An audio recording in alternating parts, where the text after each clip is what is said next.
Alors, la dernière fois, je vous avais parlé de manière générale de conception sur le psychotrauma. J'avais parlé un peu de symptomatologie. J'avais commencé à évoquer la prise en charge. C'était assez long. On n'avait pas du tout eu le temps de finir, d'où l'idée là de reprendre aujourd'hui et plus d'accès sur les psychothérapies.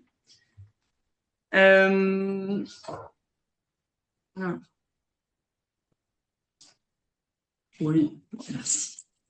Et donc, là, ce que je peux vous proposer aujourd'hui, c'est quand même de faire un peu le lien avec ce dont je parlais la dernière fois, reprendre un peu des conceptions générales, mais assez rapidement quand même, pour pas qu'on perde trop de temps, et notamment pour reprendre des questions qu'il y avait eu sur qui adresser aussi en fonction, comme on verra là, de la symptomatologie et d'où on est la personne.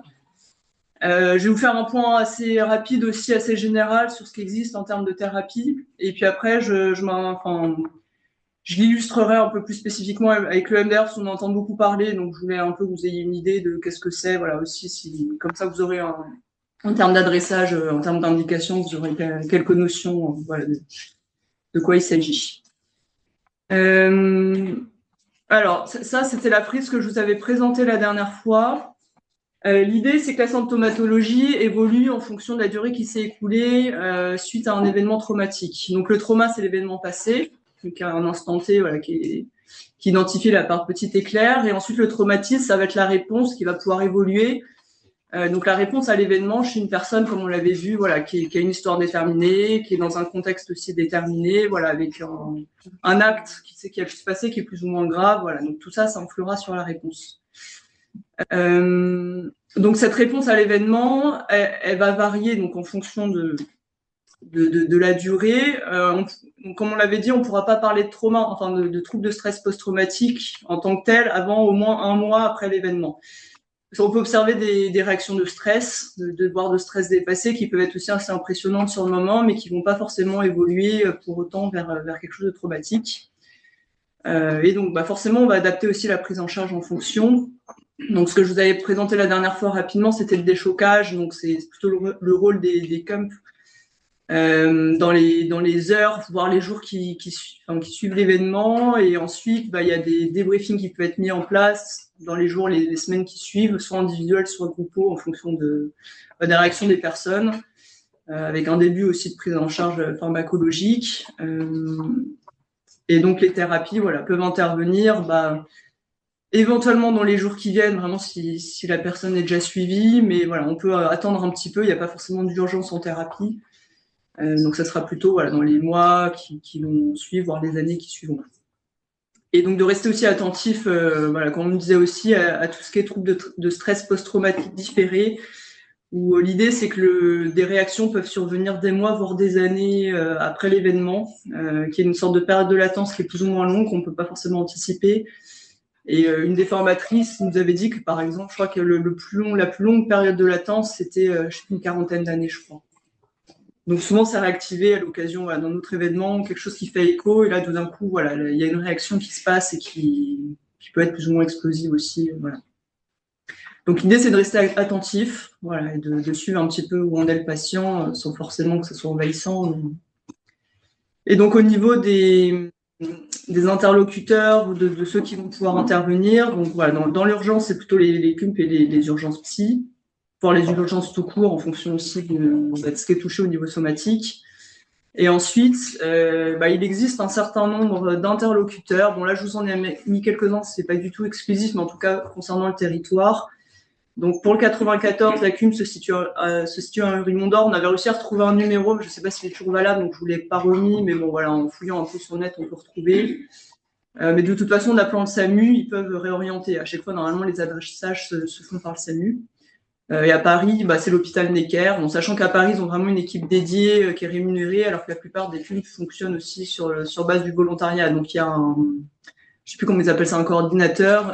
Et quand il est sollicité par la CUM, va solliciter tous les volontaires de son réseau qui vont pouvoir répondre présent ou non pour intervenir dans les heures qui suivent.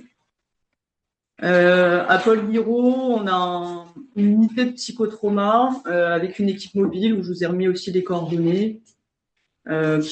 Alors, je ne sais pas ce qui se passe en termes de délai d'attente. Généralement, ils essayent quand même d'être assez réactifs, pas forcément de faire des suivis au long cours, qui sont plus de l'ordre des CMP. Mais en tout cas, voilà, vous pouvez les contacter, ils peuvent aussi vous donner des conseils, les CUMP aussi. Voilà, c'est toujours intéressant d'avoir leur avis pour voir un petit peu quoi déployer en termes de soins derrière. Et ensuite, évidemment, il y a tout le réseau libéral aussi. En tout cas, je conseille quand même que les professionnels soient formés ou à minima au moins quelques notions de psychotrauma pour savoir comment réagir. Mais bon, voilà, c'est un peu en fonction de chacun, donc des liens que vous connaissez aussi. Comme on l'avait vu avec le déchocage, ce qui est important dans le trauma, c'est qu'il y ait vraiment un accompagnement, que la personne soit vraiment limite prise par la main et que si quelqu'un qui voit un professionnel en CUM qui va pouvoir adresser ensuite à plus long terme, c'est qu'il y ait vraiment un souci du professionnel d'appeler directement ses collègues et qu'il y ait vraiment un relais, que le patient soit pas lâché avec juste un numéro de téléphone ou il n'est pas toujours en capacité à ce moment-là de s'en saisir ou de prendre le relais lui-même de la prise en charge. Donc le site du CN2R, il y a pas mal de ressources dessus, c'est un site officiel pour tout ce qui est trauma. Je ne sais plus exactement le R à quoi ça correspond. Ça peut être intéressant d'y jeter un coup d'œil. Et ensuite, excusez-moi, les slides ne défilent pas sur nos écrans. Est-ce que oui, depuis tout à l'heure, pas de souci. Avec la page de garde depuis le début. Oh, voilà. Ah mince. Mais on vous a bien écouté. Hein. Ouais. C'est dommage, il y a plein d'infos du coup. T'as surtout cette slide en plus. Ouais, il y a des numéros et tout. On réessaye.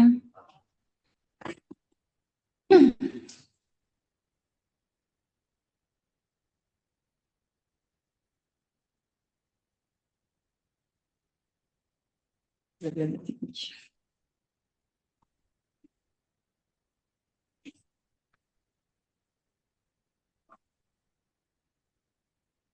On repartage.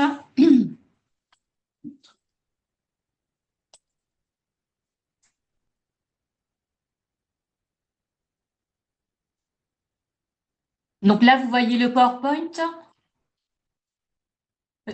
Est-ce que vous... Ça y est. Non, Oui, on voit la page de garde comme tout à l'heure. D'accord. Si tu changes de diapo. On va... Là, est-ce que vous voyez Là, oui. Ça passe, oui. Oui, là, ça passe.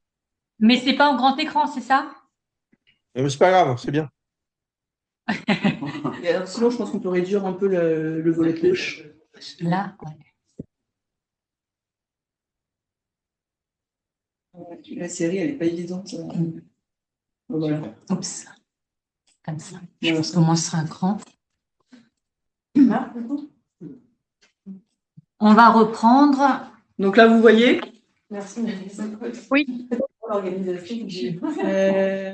Alors, donc ça, pour reprendre rapidement, c'était la frise que je vous avais présentée avec les différents types de symptomatologie. Je ne vais pas revenir aujourd'hui sur la symptomatologie, j'avais un peu fait la dernière fois. Voilà, mais donc l'état de stress dépassé jusqu'à 3 jours, le trouble de stress aigu jusqu'à 1 mois, le trouble de stress post-traumatique aigu, puis chronique et éventuellement différé. Bon, encore une fois, c'est pas forcément, on va pas forcément arriver vers cet état des lieux-là. Hein.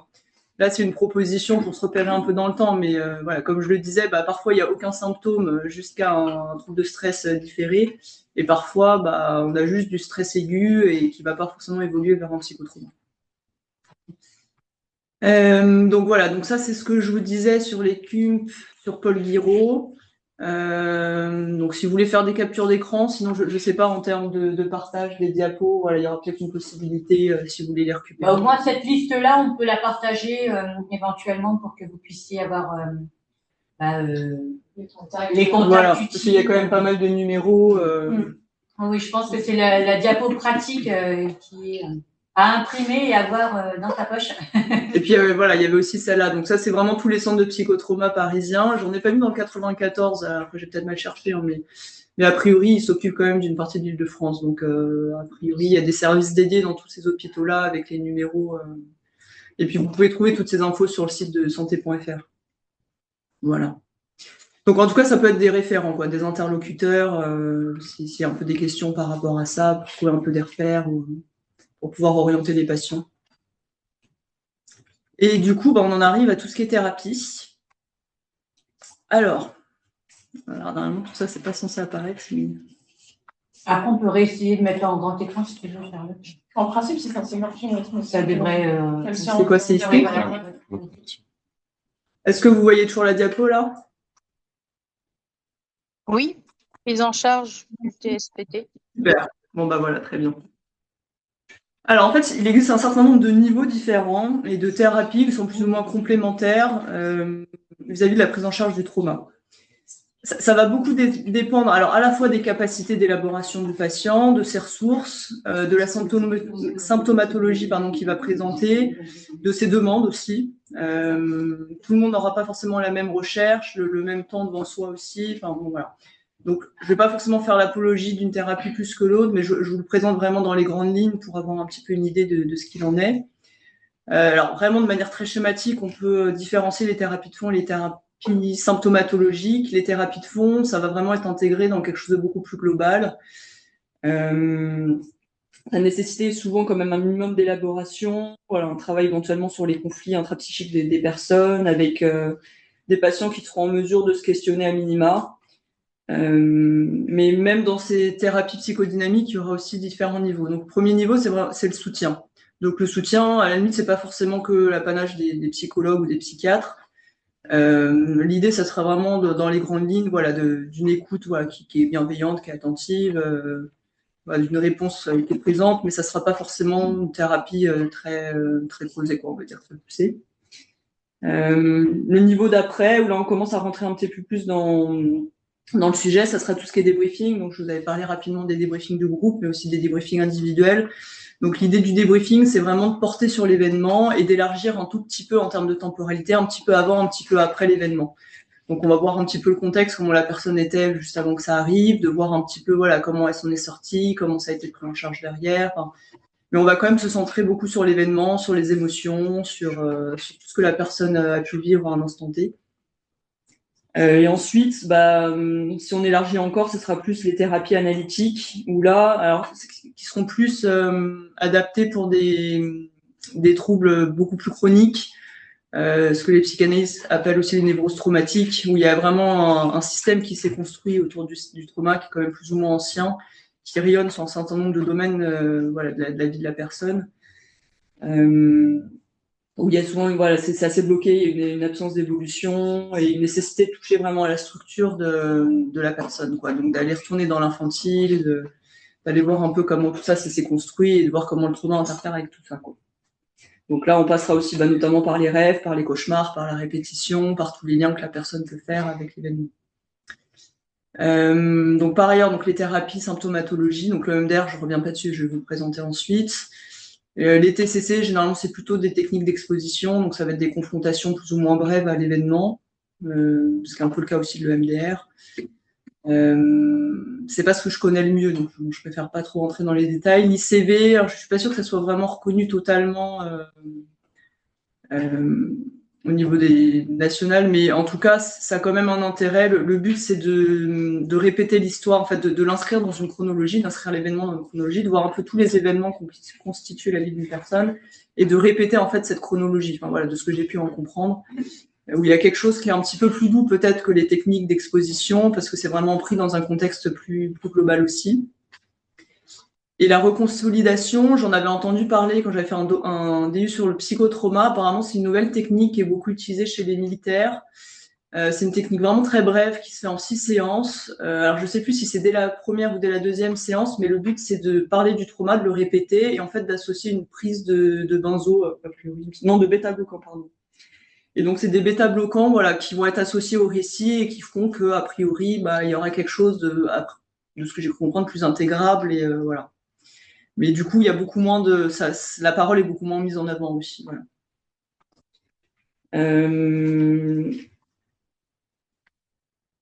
Donc les techniques d'exposition, généralement, elles marchent bien aussi sur tout ce qui est réviviscence. Voilà, on va un peu abraser les symptômes, on va se fixer des objectifs assez précis pour réduire l'angoisse. Mais ça sera peut-être un peu plus contre-indiqué pour des personnes avec des traumas vraiment très sévères, des personnes qui peuvent être dissociées, des névroses traumatiques. Et ensuite, il existe un certain nombre d'autres approches qui peuvent être plus ou moins thérapeutiques. Alors, tout ce qui est approche corporelle, technique de bien-être, c'est pas des thérapies en tant que telles. Ça va pas forcément venir guérir le trauma, Mais ça peut vraiment quand même apporter un certain soulagement, notamment au niveau du corps, au niveau des angoisses.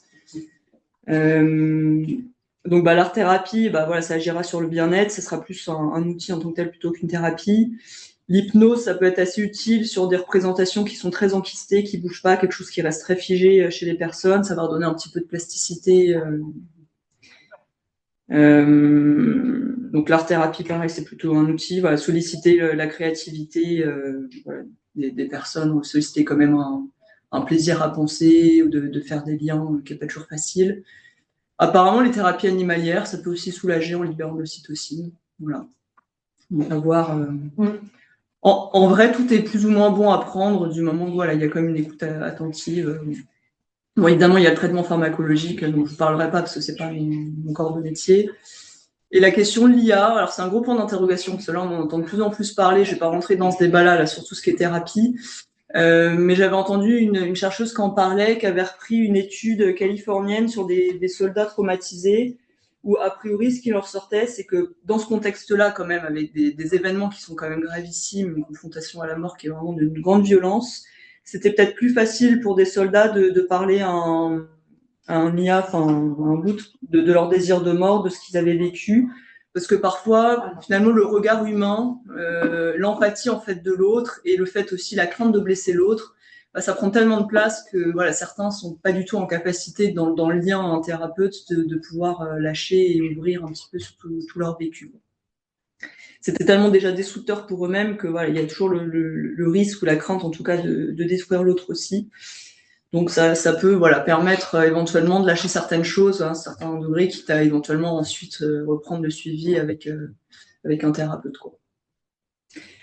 Et il y avait la question aussi peut-être de ne pas craindre un jugement moral, ni d'être dans une position hiérarchique. Voilà. Donc il y a peut-être des ouvertures possibles de ce côté-là, mais avec toutes les limites aussi qu'on comporte l'IA, là, qu'on commence à essayer d'interroger. Donc il y a des réflexions là-dessus, le fait que ça soit quand même pas un être humain avec un inconscient. Et voilà, en face, il y a quand même ça agit quand même. Donc quelle serait la limite des IA par rapport à ça, voilà. Mais bon, c'est toujours bon à savoir.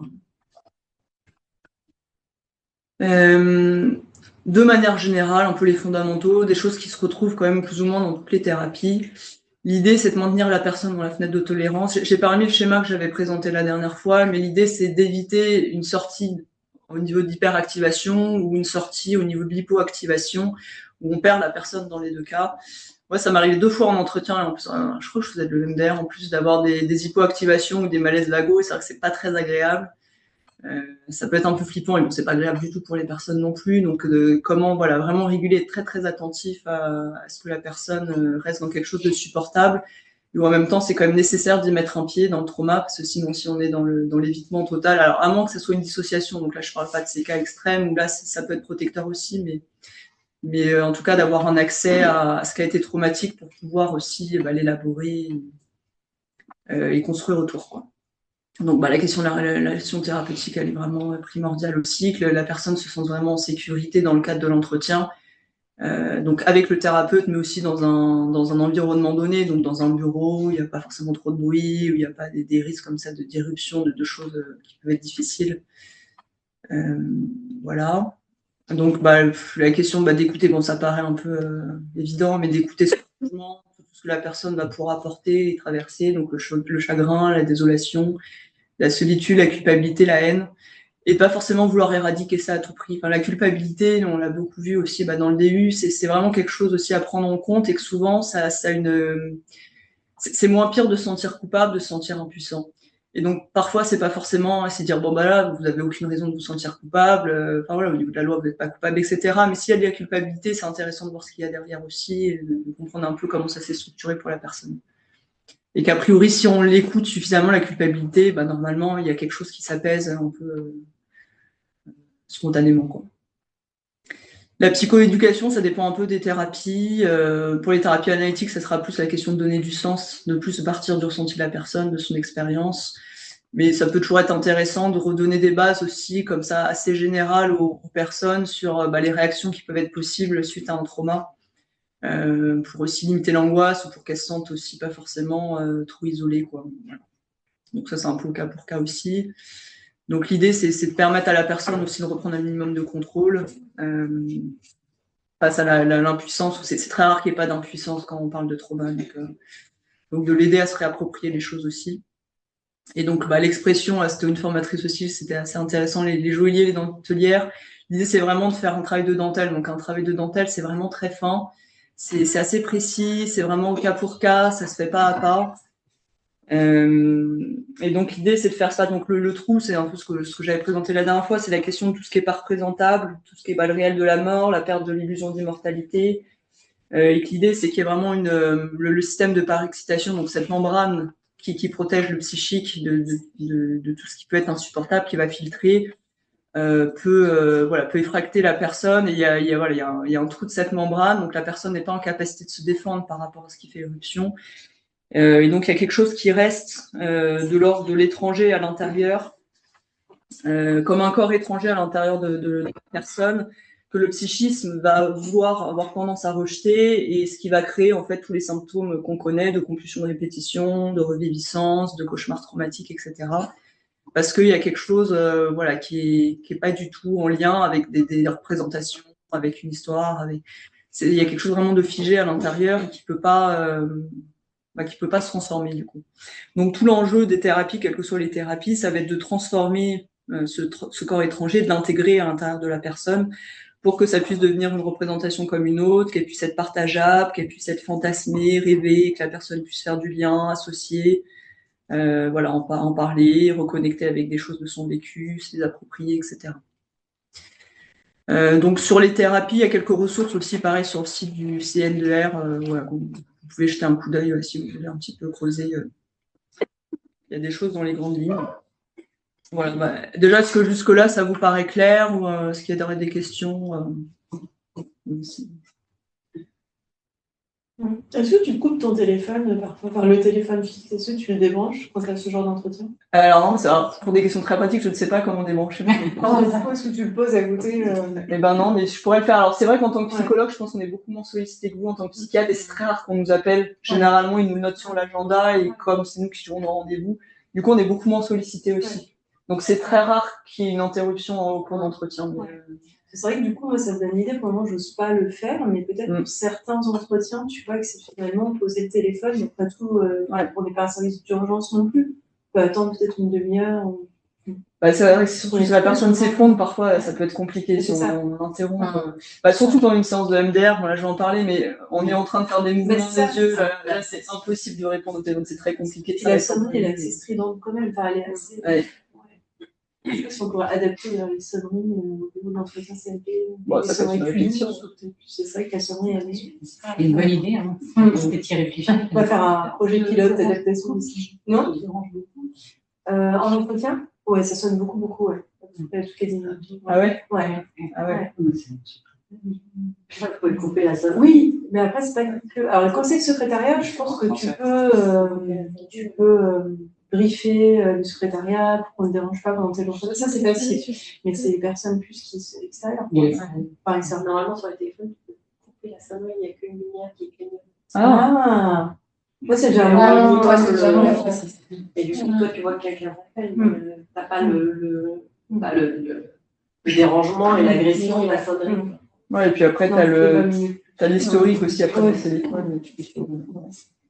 Et moi, j'avais une question, du coup, l'état de dissociation, c'est une contre-indication à la thérapie? Non, au contraire, c'est ce qu'on appelle thérapie analytique. Au contraire, le but, c'est de pouvoir les prendre en charge, sinon personne ne les prend en charge. Oui, c'est ça. Mais ça va moins attaquer frontalement. Le but, c'est pas forcément de forcer à lever une dissociation. J'en parlais un petit peu avec le MDR aussi, mais en tout cas, il y a vraiment des pincettes à prendre beaucoup plus. Et là, du coup, c'est nécessaire quand même d'avoir des notions de psychotrauma en plus, quoi. Voilà. Et c'est pour ça que je trouve que certaines thérapies, notamment le MDR, c'est vraiment important que ce soit des thérapeutes déjà, que ce soit psychiatres, psychologues, mais des personnes qui ont déjà un minimum de notions de psychothérapie. Par ailleurs, pour pouvoir vraiment sentir jusqu'où ils peuvent aller ou pas. Parce que sinon, on peut très vite basculer, comme je disais tout à l'heure, dans la sortie de la fenêtre de tolérance, des compensations, et le MDR, ça peut arriver qu'il y ait des compensations derrière quand même. Donc, ça veut dire quoi, CIV? CIV? ICV. Ah, ICV, alors c'est l'intégration des cycles de vie. Ah oui, c'est ouais, c'est ça. Donc, on a des collègues qui nous avaient présenté, moi je ne suis pas formée, mais qui nous ont un peu présenté les grandes lignes. Voilà, C'est un peu à la mode, entre guillemets. Alors, on a beaucoup entendu parler de l'EMDR, mais l'ICV, c'est quand même, on en parle beaucoup avec le trauma aussi. Il y a des collègues qui trouvent ça assez doux et plutôt efficace aussi. Donc, à voir. Et tout ce qui est pleine conscience, tout ça, tu le mets dans relaxation? Tu le mets dans quel Ouais, peut-être plus en relaxation. Bah, c'est pas une thérapie en tant que telle, tu n'auras pas forcément. Bah, après, ça dépend, parce que je crois que c'était Garignon hein, qui le classait dans les thérapies TCC 5e génération. Ou... Alors, bah, après, si c'est de la faut voir ce qu'on entend par pleine conscience. Si c'est vraiment pris dans une thérapie donnée, enfin, ouais, là, il y a peut-être des choses. Parce que je crois qu'il y a deux choses. Il y a la pleine conscience de manière générale, qui est un concept très ancien, et après, il y a la thérapie pleine conscience. Ouais, voilà. On va tout à l'heure de connaître. Ouais. Juste, il me dit en visio qu'ils sont sur la diapo 7. Alors, mince. Il y a peut-être un souci. Ouais, vous voyez toujours pas la diapo 8? Non, on est toujours sur la 7. Voilà. On va rester. J'avais une question, sinon, éventuellement. Vous m'entendez? Oui. Ouais, non, c'est juste la distinction entre le psychotrauma simple et le psychotrauma complexe. J'ai l'impression qu'on est vraiment dans deux univers un peu différents. Et est-ce qu'il y a des choses qui fonctionnent, qui peuvent être utilisées dans les deux situations? Des gens qui sont passés par la CUMP, c'est assez frais, c'est assez ou alors ces situations de gens qui ont vécu des décennies de difficultés, de violence, d'agression et et tout ça est complètement enquisté. Est-ce qu'il y a en matière d'approche thérapeutique des choses qui sont un peu carrément différentes, quoi? Parce que c'est quand même deux univers différents en termes de patients. J'allais vous en parler pour le MDR, parce que pour le coup, le MDR, il y a des approches assez différentes, même au sein de l'EMDR, en fonction de si le trauma est simple ou complexe. Donc ça, je vais le développer un petit peu. Mais en tout cas, les thérapies analytiques, quand même, sont plutôt recommandées. Alors, parfois, peut-être un peu moins utiles pour le trauma simple, mais peut-être plus recommandées pour des traumas complexes, parce que là, on va vraiment revisiter toute l'histoire de la personne, la manière dont elle s'est construite, comment tout ça, ça s'articule, en fait. Alors que les thérapies plus symptomatologiques, alors faudrait voir en fonction des thérapies, mais là il va peut-être y avoir plus un focus sur l'angoisse et sur les symptômes présents. Et là, ça sera peut-être plus sur un événement présent. Après, je crois que l'ICV, il y a aussi des protocoles qui existent, mais je connais pas assez pour vous dire pour des choses beaucoup plus complexes, parce qu'on sait bien que, en tout cas en CMP, on a très rarement des traumas simples, hein. Ou en tout cas dans les thérapies. Voilà. En tout cas, le MDR est très efficace sur des traumas simples. Ça, je vais vous en reparler, mais il y a aussi plein de choses qui existent justement pour des situations. Je me permets, juste, j'ai mis une référence que j'ai trouvée sur Cochrane sur l'action des bêta-bloquants qui avait été essayée en 2015. Ouais. Voilà, mais on se pose, c'est pas évident du tout. Et juste une référence par rapport à l'activation de la CNUM. On a Olivier Bismuth qui n'est pas là aujourd'hui, mais qui fait partie, lui, de cette structure et qui est de temps en temps appelé. Et j'ai été surpris, moi, de l'activation dans d'autres lieux. Dans un milieu universitaire, avec ce qui s'est passé récemment, la CNUM propose de ne pas intervenir dans le milieu universitaire parce que ce qui se passe, ça s'est produit à l'extérieur. Donc, c'est assez important comme fonction, c'est-à-dire que si ça touche un groupe, l'intervention doit se faire à l'extérieur de l'habitat de ce groupe si le traumatisme s'est produit à l'extérieur. J'ai trouvé. En fait, la CUM intervient là où l'événement s'est passé, quel que soit là où l'événement s'est passé. Donc voilà. La CUM, le but, c'est d'être vraiment autour, limite dans les mètres qui entourent, mais sans forcément être sur les lieux, parce qu'il faut quand même que les personnes puissent parler sans forcément se sentir en danger ou voilà. Mais le but, c'est vraiment d'être sur l'endroit. Donc, si voilà, là, ce que vous avez l'air de dire, c'est que si ça s'est passé à l'extérieur du campus, il n'y a aucun intérêt de mettre ça en place dans le campus. Dans le campus, voilà. Pas été étonné de cette pratique-là. Apparemment, c'est leur directive, c'est ce qu'ils font. Alors, il y a sans doute des choses à faire d'explication, mais ils travaillent vraiment dans l'immédiat de l'environnement du trauma. Et après, si vraiment il y a besoin de mettre des groupes de parole, ensuite, enfin, par la suite, alors là, je sais pas, peut-être que c'est possible dans les jours après, voilà, de relancer quelque chose ou de donner un relais, voilà. Et sur les traumas longs, moi j'ai été surpris de voir des traumatismes qui arrivaient, enfin pas surpris, mais c'est euh, des personnes qui avaient subi des violences durant la guerre. Alors on en a, Mhm. et qui revenaient, mais vraiment c'est ce qui nous emmène déjà la Deuxième Guerre mondiale ou autre. Donc il y a des durées vraiment énormes, énormes de plus de 40 ans facile. Donc qu'est-ce qu'on peut leur proposer? Est-ce qu'on peut envisager pour eux aussi le MDR ou d'autres pratiques non médicamenteuses? Point d'interrogation. Les thérapies, bon après, je vais pas prêcher pour ma paroisse, mais je pense que les thérapies, c'est toujours intéressant, hein. Si la personne se sent d'aller un peu à la rencontre de ce qui la déborde, quelle que soit la thérapie, enfin, à partir du moment où il y a une démarche possible, qu'il y a une mise en parole, qu'elle puisse ne pas rester avec ça, c'est quand même important, même 40 ans après. Après le MDR, là j'aurais peut-être plus une interrogation au niveau de l'âge. C'est ce que je vais avancer là-dessus parce que ça répond un petit peu à ce que je vous avais présenté aussi. Mais quelqu'un qui est très âgé, je me demande dans quelle mesure c'est là où c'est le plus efficace, quoi. Donc, mais en tout cas, le fait de voir un thérapeute quel qu'il soit, je vois pas en quoi ça pourrait être contre-indiqué, quoi qu'il arrive.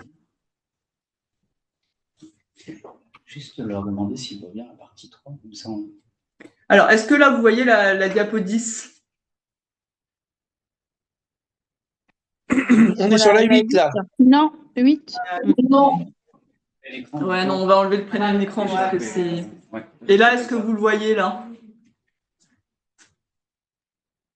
Oui. Oui.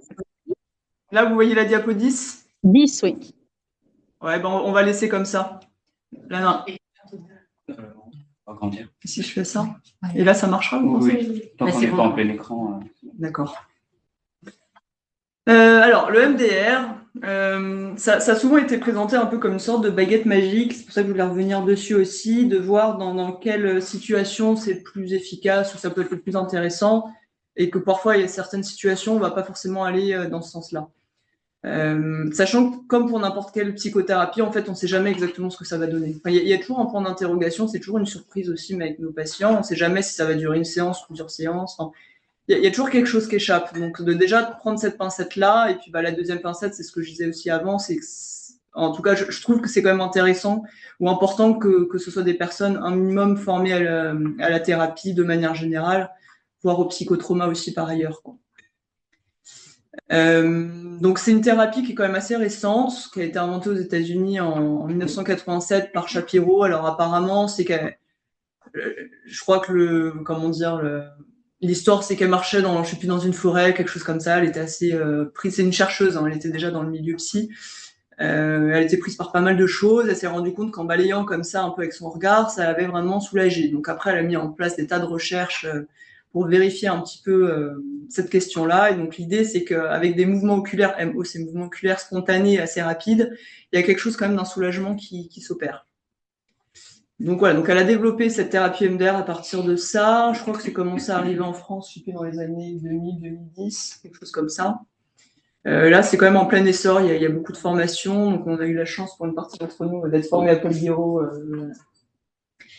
Donc c'est une approche qui se dit intégrative, qui allait piocher un peu à droite à gauche un certain nombre de concepts, voilà, de notions, et qui a pour objectif de traiter des problèmes de la vie quotidienne basés sur des expériences de vie perturbantes, contribuant à avoir un impact négatif sur la personne. Donc c'est pas forcément que pour le trauma.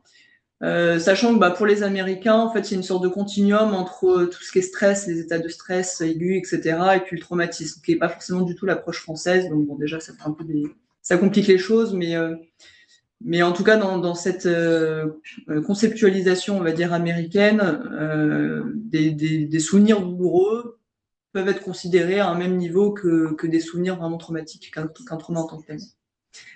Donc ça se base sur ce qu'on appelle le modèle du TAI. Donc le TAI, c'est le traitement adaptatif de l'information, et qui prévoit, comme un peu ce qu'on disait tout à l'heure, qu'en fait des événements négatifs survenus au cours d'une vie sont stockés sous forme de souvenirs non traités. Donc c'est un peu l'idée du corps étranger dont je vous parlais tout à l'heure. Il y a quelque chose qui reste bloqué à l'intérieur de soi, on ne sait pas trop où. qui est rattaché, voilà, qui comprend un certain nombre de facettes, on va dire, qui sont des images mentales pénibles qui peuvent revenir, des cognitions dysfonctionnelles, des émotions négatives, des sensations physiques. Et donc tout ça, ça fait une espèce de bloc qui est stocké et qui peut pas être intégré. Donc ce qui fait que la personne, parfois même 10-15 ans après, elle a toujours un souvenir assez présent de cet événement-là, elle peut ressentir ce qu'elle avait ressenti à l'époque. Il y a une image voilà, qui est très présente quand elle y pense, on sent qu'il y a quelque chose qui n'a pas été digéré, quoi. Donc on va s'intéresser à tout ce type de souvenirs-là.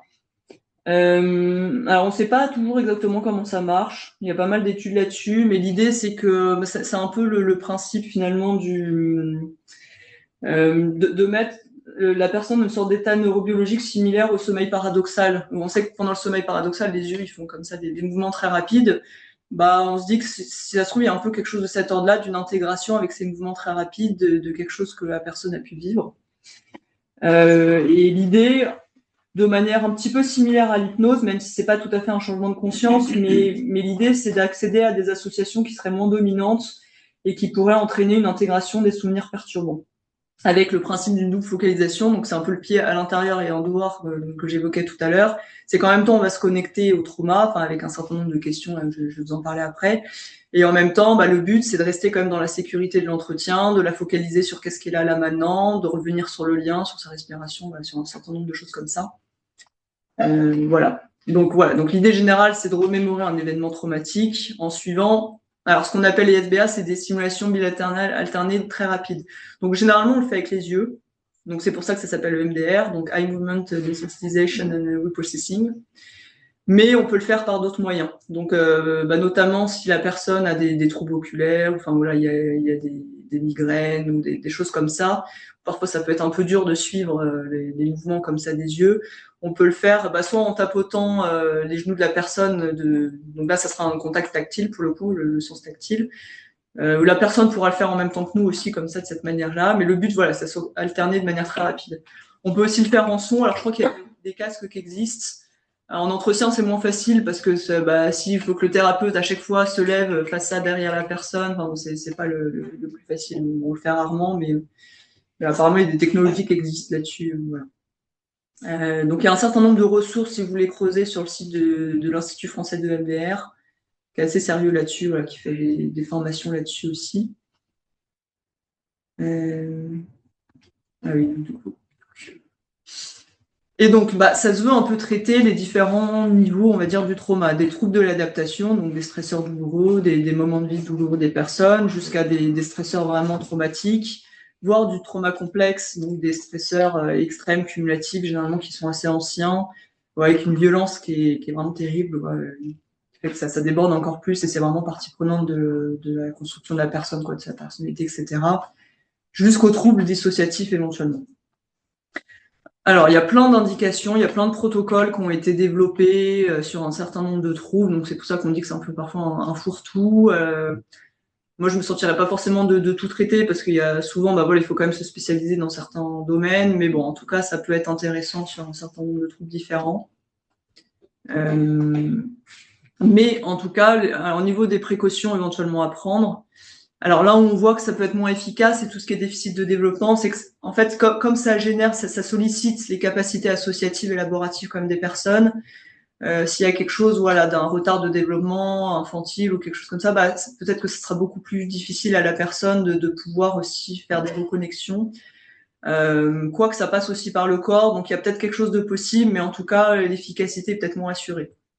Tout ce qui est problème aigu, c'est quand même à prendre avec des pincettes, c'est pas pour ça qu'il faut pas l'utiliser, mais s'il y a vraiment un risque de passage à l'acte très présent ou un épisode psychotique aigu, des substances qui peuvent altérer aussi les capacités associatives, des blessures, etc., on va peut-être faire attention, voir où on met les pieds, quoi. Donc, quand même s'assurer à minima aussi de l'environnement de la personne, qui est comme un minimum de ressources de soutien à l'extérieur, parce que le MDR, ça ressollicite, on va quand même retourner dans le trauma, même si on essaie vraiment de garder ce pied aussi dans l'ici et maintenant. Donc parfois, quand le patient, avec le thérapeute, parfois ça va à peu près parce qu'il est accompagné, mais quand il rentre chez lui, s'il est dans un environnement très très précaire, voilà, c'est très douloureux pour lui, ou, bah, ça peut aussi réactiver des choses et il y aura pas forcément de la contenance quoi par ailleurs, donc il faudra vraiment prendre des précautions avec ça. Bah, tout ce qui est état de santé physique, âge, bah, l'âge aussi, voilà, peut-être des capacités élaboratives qui sont beaucoup moins prégnantes. Enfin, je sais que j'avais une patiente âgée, enfin, plus de 80 ans, pour laquelle, enfin, qu'on m'avait adressée parce qu'il y avait une question de trauma simple qui était quand même plutôt, comment dire, une indication assez simple de MDR. Donc, on s'est dit, bon, bah, là, c'est vraiment, ça pourra couler assez rapidement, ça pourra, il n'y aura pas forcément de frein. Et en fait, avec elle, le MDR n'a jamais fonctionné. Donc, je me suis demandé s'il y avait quelque chose aussi d'un imaginaire qui était moins accessible. Il y avait peut-être une perte cognitive aussi qui commençait à arriver. C'est quelqu'un qui s'isolait de plus en plus. Bon, même si elle était accompagnée, enfin, elle a son mari aussi chez elle, mais qui s'isolait de plus en plus, qui était beaucoup moins en lien avec l'extérieur depuis le Covid. Donc, je me suis demandé vraiment s'il n'y avait pas des freins aussi de ce côté-là, un accès à l'imaginaire qui n'était pas du tout présent. Voilà. Donc, ça peut être des idées, tout ce qui est hypertension, diabète, enfin les maladies comme ça, où pareil, il faut essayer de réguler, d'éviter trop des dérèglements. Donc ça prend aussi avec des pincettes. De manière générale, alors pour la grossesse aussi, en fait, c'est toujours une question de balance bénéfice-risque. C'est que si la personne est complètement envahie, bah, même s'il y a des troubles annexes, voilà, bon, on va peut-être se dire que vaut mieux y aller, quitte à essayer de vraiment y aller doucement, pas à pas, plutôt que de pas traiter du tout. Mais parfois, si on sent que c'est quelque chose de plutôt léger, que bon, ça pourrait quand même réactiver certaines choses, voilà, pas évidentes, notamment les premiers semestres de grossesse ou un trimestre de grossesse, bah voilà, on va peut-être se dire bon, c'est peut-être pas le meilleur moment non plus quoi. Alors apparemment, les benzos aussi diminueraient l'efficacité, donc aussi à surveiller. Et puis bah, la question de l'indisponibilité, bah, même comme toute thérapie de manière générale, mais d'autant plus en EMDR, c'est comme il y a quand même beaucoup de choses qui sont ravivées, c'est important de pouvoir revoir la personne pas trop longtemps après. Sachant qu'il y a des choses, encore une fois, qui peuvent se réactiver aussi entre les séances, donc ça fait aussi partie de la contenance et du cadre quoi, de la thérapie et de s'assurer qu'il y a comme un lien avec la personne. Quoi. Si on fait une séance de EMDR et d'un coup on la perd de vue, bah, on peut peut-être s'inquiéter un peu, dire bah, qu'est-ce qui s'est passé, éviter aussi des inquiétudes au thérapeute tant qu'à faire. Voilà. Alors, je vous le présente de manière assez schématique, assez générale, parce qu'on est quand même un peu limité par le temps, mais pour que vous ayez une représentation quand même un peu de quoi il s'agit.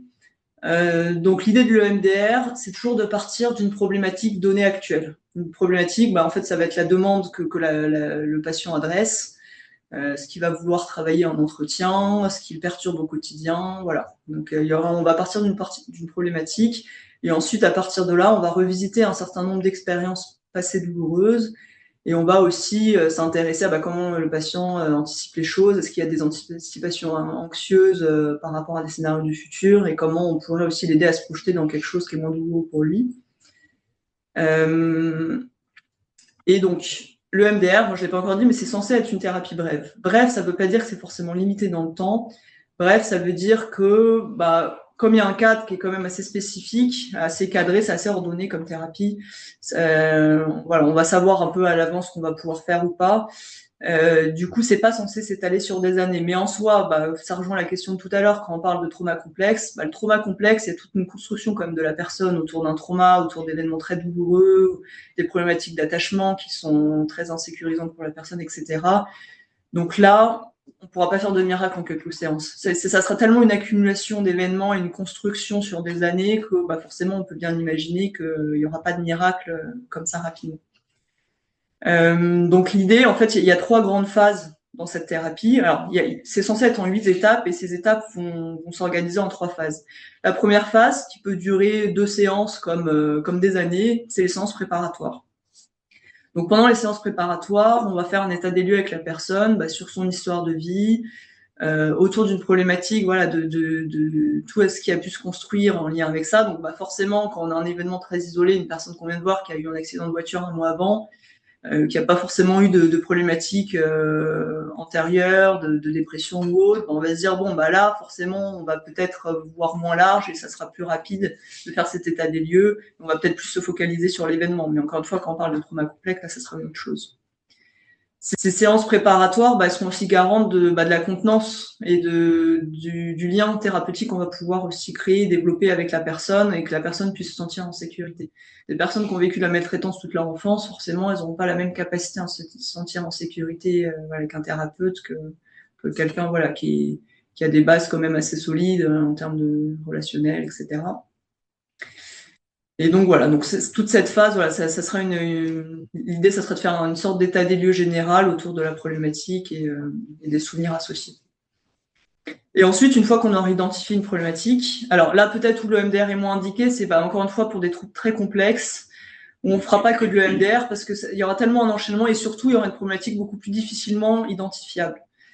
C'est que souvent, les personnes qu'on reçoit en thérapie n'ont pas forcément de demandes très explicites aussi. Parfois, elles sentent un mal-être général. Voilà, il y a des choses qui peuvent les perturber, mais parfois, on a du mal à démêler avec elles aussi exactement comment ça se structure, etc. Donc ça peut mettre beaucoup de temps aussi. Et parfois, il y a des tas de problématiques en fait qui s'accumulent, qui se jouxtent. Et donc là, c'est beaucoup plus compliqué aussi de tirer un fil rouge bien identifié, où là, on va pouvoir retracer une antériorité. Et voilà. Donc, en tout cas, je trouve qu'en pratique, en CMP, on a des patients avec des histoires quand même plutôt complexes. Moi, j'utilise plutôt un peu au compte-gouttes en fonction de... parfois, il y a certains souvenirs où on sent que là, ça peut prendre plus de place et donc on va plus le travailler. Et puis, j'alterne avec des séances plus générales. On essaie déjà un peu de décortiquer ce qui se passe et où la personne aura beaucoup plus une possibilité aussi de parler. Voilà. Le MDR, c'est pas une thérapie où on parle beaucoup aussi. Donc ça peut être aussi un frein pour certaines personnes qui ont besoin aussi de se déverser, qui ont besoin aussi d'avoir un moment comme ça aussi de décharge, même si évidemment juste de la décharge, c'est pas toujours ça qui va pouvoir faire avancer les choses. Donc en tout cas les situations entre guillemets idéales, ce serait quand il y a vraiment une problématique définie. Donc par exemple une problématique, ça pourrait être un manque de légitimité, ça pourrait être une difficulté à parler en public, ça pourrait être une phobie, ça pourrait être quelque chose d'assez précis. Donc comme ça, on délimite un contour aussi plus facilement. Donc à partir du moment où on a fait cet état des lieux, là on va s'attaquer entre guillemets, en tout cas s'intéresser à ce qu'on appelle une cible. Ça va être un souvenir en particulier ou ça peut être aussi un scénario qui est anticipé du futur. L'important, c'est qu'on ait un point de départ de quelque chose qui est imaginaire, où on va identifier un certain nombre de critères, ça je vais vous présenter juste après, qui vont nous permettre d'aller vers quelque chose de relativement précis. Alors évidemment, après, pendant la séance, la personne va faire des tas de liens et on va suivre un peu ces liens qu'elle va faire et elle pourra parler plein d'autres souvenirs, etc. Mais en tout cas, on a besoin d'un point de départ identifié. Et donc voilà, donc on va poser un certain nombre de questions, donc ça c'est l'évaluation, début de séance EMDR, et ensuite il y a toute la période de désensibilisation, on va faire les mouvements des yeux ou les tapotements, voilà, donc ça je vais vous présenter, et puis ensuite, après il y aura une vérification ultérieure pour voir un petit peu ce qu'il en reste. On n'aura pas toujours le temps de le traiter en une séance, surtout qu'on est un peu limité, en 3 quarts d'heure en CMP, parfois c'est un peu limite, parfois c'est possible, mais parfois il faut peut-être 10 séances pour traiter une cible. Enfin voilà, c'est très variable d'une personne à l'autre. Parfois, en un quart d'heure, c'est traité. Enfin voilà, on ne sait jamais à l'avance. En tout cas, ce qui est intéressant, je trouve, en EMDR, peut-être par rapport à d'autres approches, c'est que ça inclut beaucoup le corps aussi. Et donc, il y a toujours une attention aussi sur ce que la personne ressent. Ça permet aussi une intégration à un autre niveau, voilà, surtout pour des patients très obsessionnels ou qui sont dans des idées obsédantes, à des compulsions comme ça, en boucle. Et où ils s'y perdent un petit peu aussi, et donc parfois ça permet aussi de recentrer la personne sur quelque chose aussi d'un autre rapport à elle-même. Et donc voilà, vraiment très rapidement, bon ça c'est un peu ce que je vous ai expliqué, donc la phase de préparation avec toute l'histoire, comment la personne s'est construite dans ses relations d'attachement, les expériences du passé, etc., ce qui peut déclencher ça au quotidien, avec tout ce qui va se rapporter à ces déclencheurs, donc tous les comportements qu'elle va mettre en place, les pensées, les émotions, les sensations qui sont liées avec ces déclencheurs, qu'ils soient passés ou actuels, et puis une projection comme aussi sur le futur. On va expliquer aussi, on va faire comme un peu de psychoéducation, parce que ça peut paraître un peu bizarre, le MDR, c'est pas quelque chose auquel les patients ont l'habitude, surtout s'ils ont fait d'autres thérapies, où là ils parlent beaucoup plus librement, donc aussi qu'on leur explique que on va peut-être moins les laisser parler, mais que c'est aussi dans un but d'élaboration, que ce sera plus efficace comme ça. On pourra faire des petits exercices aussi de contenance, voilà, parce que qu'on n'a pas le temps de terminer de traiter un souvenir, parfois la personne, il y a un reste encore douloureux, donc en fin de séance, on prend 5-10 minutes pour connecter un peu la personne à autre chose que ce souvenir traumatisant, quoi. Et donc, voilà. Donc, quand on s'intéresse à un souvenir en tant que tel, voilà, voilà, tel jour, là, est-ce que vous êtes toujours d'accord pour revenir sur tel souvenir? Donc, par exemple, j'ai une patiente, là, il y a quelques jours, c'était un souvenir à 10 ans, clash de neige, où elle est métisse, et il y avait des questions de racisme, où ses copines l'ont entourée, lui disaient qu'elle était du caca, ou des trucs comme ça. Donc, on part de ce souvenir-là à 10 ans, voilà, dans un contexte qui est bien identifié. Et donc, on va demander à la personne déjà d'identifier l'image la plus perturbante pour elle, là, à l'instant T. Donc, comme s'il y avait le film de l'événement qui s'est déroulé en plusieurs étapes, et on va mettre sur stop le film à un moment donné. Et ça constituera notre point de départ. On va lui demander un petit peu qu'est-ce qui lui reste aussi, qu'est-ce qu'elle pense d'elle aussi à un instant T par rapport à ce qui s'est passé. Donc, la phrase, elle peut paraître un peu imbuvable, mais c'est quels sont les mots qui vous viennent à l'esprit, qui disent quelque chose de négatif sur vous et qui résonnent encore là maintenant. Donc, c'est en fait qu'est-ce qui est encore activé là maintenant de vos représentations de vous-même, qui est rattaché à cet événement-là et qui fait que c'est pas digéré, quoi. Donc, ça peut être des choses plus de l'ordre de la sécurité. Je suis en sécurité nulle part, je peux faire confiance à personne, je suis pas aimable, j'ai aucune valeur, je suis pas à la hauteur. Enfin, voilà, ce genre de phrases où la personne parle en jeu, JE, et voilà, et qui reste bloqué autour de l'événement. Et donc, avec ça, on va associer aussi ce qu'on appelle une cognition positive. Voilà, c'est plutôt que, par exemple, je suis pas à la hauteur, qu'est-ce que vous préfériez penser de vous-même? Et ça donnera un peu une direction. Alors, c'est une sorte de petite suggestion quand même au passage, mais ça donnera un peu une direction vers où la personne pourrait vouloir aller. On a des petites échelles qui vérifient un peu tout ça pour voir où en est la personne, notamment une échelle de perturbation. Là, c'est l'échelle sud, où on vérifie en permanence pour voir aussi si le seuil de perturbation à l'instant T diminue ou pas. On va demander à la personne qu'est-ce qu'elle ressent là tout de suite quand elle pense à ce souvenir-là, à ces mots-là négatifs. Et qu'est-ce qu'elle ressent là tout de suite dans son corps aussi. Et donc tout ça, ça sera des points de départ qui vont nous permettre d'aller à la rencontre du souvenir. Et à partir de ça, on va commencer à faire les allers-retours, quoi. Donc les simulations, en fait, généralement, on en fait entre 20 et 30. C'est des simulations comme ça très rapides. Et donc à chaque fois, voilà, une fois qu'on arrête, on propose à la personne de prendre une grande respiration et on lui demande qu'est-ce qui est là maintenant, en fait, qu'est-ce qui vous vient là maintenant. Sans jugement, sans essayer à forcer quoi que ce soit. Il y a des personnes qui sont un peu dans le contrôle, qui essayent absolument de chercher quelque chose. Mais c'est une sorte de lâcher prise, en fait. L'idée, c'est d'être observateur de ce qui se passe à l'intérieur, et s'il y a rien, il y a rien, et on fait avec ce qui est là, quoi. Et donc après, petit à petit, on revérifie, qu'est-ce qui est là, et en fait, on va voir progressivement qu'il y a quand même quelque chose d'un épalement qui va se créer, et qu'au début, ça sera des choses assez négatives, une douleur dans la poitrine, des pensées assez douloureuses qui vont venir, et petit à petit, on va voir que ça va se transformer. On ne sait pas comment ça marche, mais on va voir que ça va se transformer. Et donc après, le thérapeute a tout un tas un peu de critères pour savoir jusqu'à où il peut aller. Et puis voilà, il faut qu'il y ait plusieurs réponses positives, on revient à la situation de base, etc. Il y a plusieurs allers-retours pour vérifier que vraiment il reste rien, jusqu'à un apaisement total du sentiment de perturbation qu'il a là maintenant. Et donc ensuite, on va vérifier l'état des cognitions. Est-ce que la personne, par exemple, si à la place de je suis pas à la hauteur, dit j'ai de la valeur, là on dit là tout de suite j'ai de la valeur, ça résonne à combien pour vous là sur une échelle de 1 à 7, ce genre de choses. On va vérifier au niveau du corps comment c'est là tout de suite, parce que souvent ça peut être très mentalisé où la personne a tellement envie d'aller mieux que elle se force, elle s'auto un peu convainc que ça va mieux, alors que quand on va voir dans le corps, on voit qu'il peut y avoir encore des petites choses bloquées. Chose qui n'est pas très agréable, quoi. Donc on vérifie tout ça. Donc encore une fois, ça peut se faire en une séance, ça peut être assez rapide. Dans ce cas-là, on clôture et on revoit la séance d'après s'il en reste quelque chose, mais parfois c'est pas terminé. Dans ce cas-là, on repart un peu, on reprend ces images, on repart de ce qu'on avait identifié et puis on voit où ça va cheminer, quoi. Donc voilà, c'est assez rapide. Je ne sais pas si c'est très compréhensible, c'est quand même des formations assez denses. Il y a toute une technique à apprendre qui se fait en plusieurs niveaux, avec un niveau plus sur le trauma complexe, avec l'apprentissage de ces protocoles en tant que tels. Et ensuite, quand on creuse avec les niveaux suivants de formation, là, on apprend un certain nombre d'autres types de protocoles là qui vont plus s'adapter à des situations complexes, voire en fonction de la créativité de ceux qui s'y sont intéressés, qui ont développé d'autres choses. Par exemple, le protocole des lettres, l'idée, notamment pour des patients où il y a peut-être un vécu de maltraitance par rapport à un parent, par exemple, ça va être compliqué d'identifier, parce qu'en fait, c'est sur 15 ans que ça a pu se dérouler, donc on va pas identifier chaque souvenir en lien avec le parent.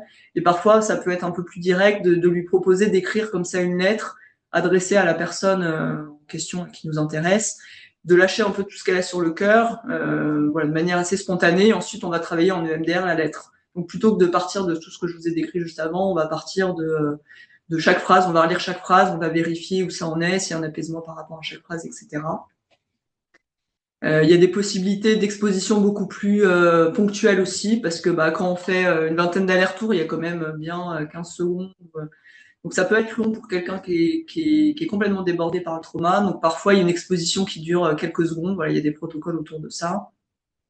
Ce que je trouve très intéressant aussi, c'était encore une autre formation, c'était sur les empreintes précoces, et qu'on va aussi travailler sur les origines de la vie. Et en fait, il y a des protocoles qui vont pouvoir s'intéresser, même s'il n'y a pas de souvenir en tant que tel, mais il y a des sortes d'empreintes de ce qui s'est passé à la fois dans le ventre maternel, pendant la naissance et les premières années de vie. Et pour des patients qui ont des problématiques assez existentielles, des problématiques de place, etc., ça peut être intéressant de revoir les bases avant d'aborder les traumas en tant que tels qui sont prégnants pour refaire un peu des bases un peu plus solides et reconsolider ça.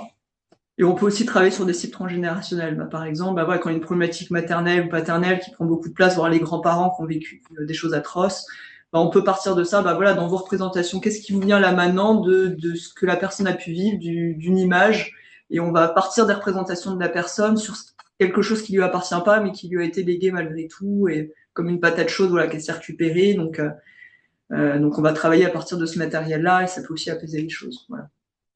Donc ça, c'était pour vous présenter un petit peu ce qui peut exister de manière assez générale. Et donc, vous trouvez pas mal de ressources sur le site de l'EMDR France. Encore une fois, c'est quand même bien de vérifier que les thérapeutes aient fait au moins les 2 niveaux qui sont normalement nécessaires pour pouvoir pratiquer le MDR, voir des protocoles annexes où on apprend d'autres choses pour pouvoir s'ajuster au plus près des personnes, et que ça soit pas le protocole qui dicte ce qu'on doit faire et où ça soit un peu imposé aux patients. Voilà. Voilà, je l'ai présenté de manière un peu speed et assez générale, mais ça donne une sorte d'aperçu. Voilà. Est-ce qu'il y a des questions, des choses pas claires, ou besoin de creuser certains aspects?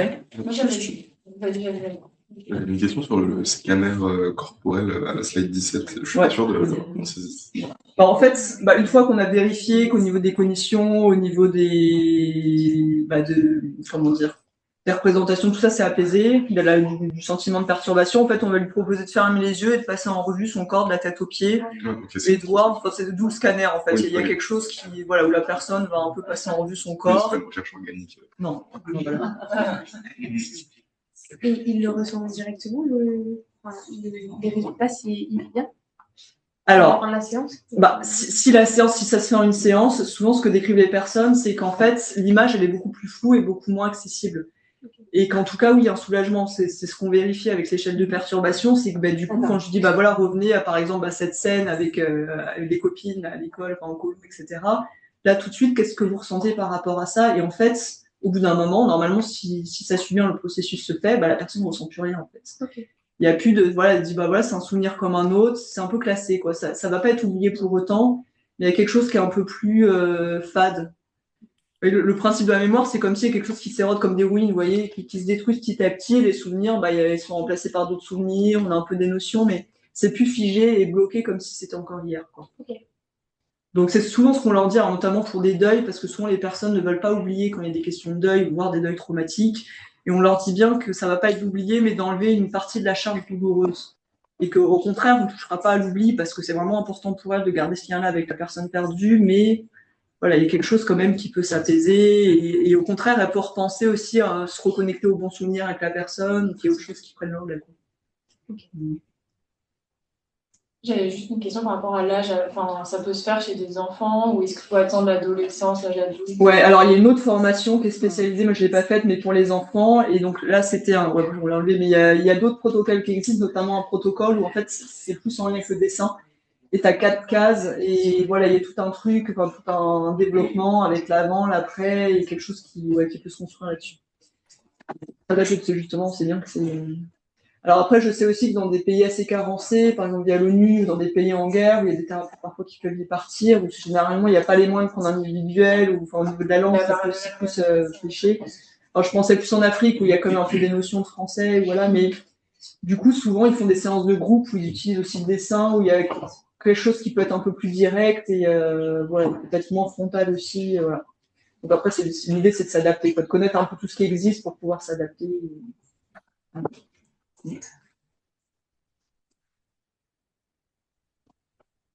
Est-ce qu'il y a des questions Merci pour la présentation, hein, parce que je vois.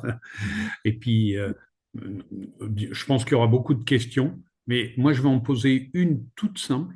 Est-ce qu'il y en a qui seraient intéressés par une initiation, je mets formation entre parenthèses, à l'hypnose, à l'EMDR?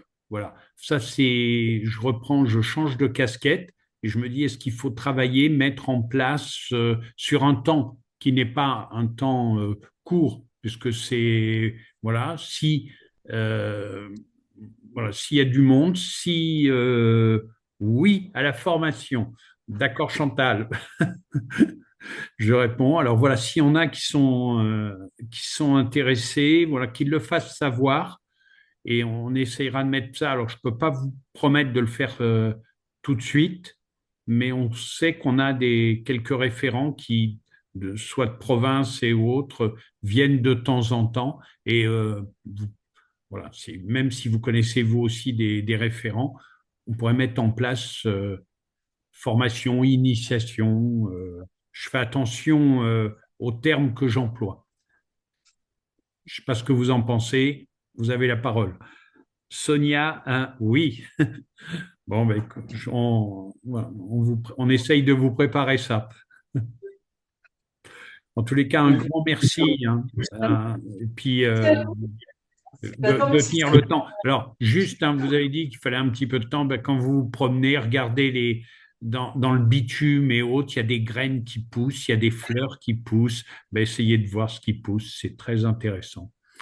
Voilà, puis ça vous évade un petit peu. Il y a des racines, voilà. C'est un petit moment où la nature vous fait faire de l'EMDR. Allez, merci à tous et merci à tous. Merci pour la présentation. À très bientôt. À très bientôt.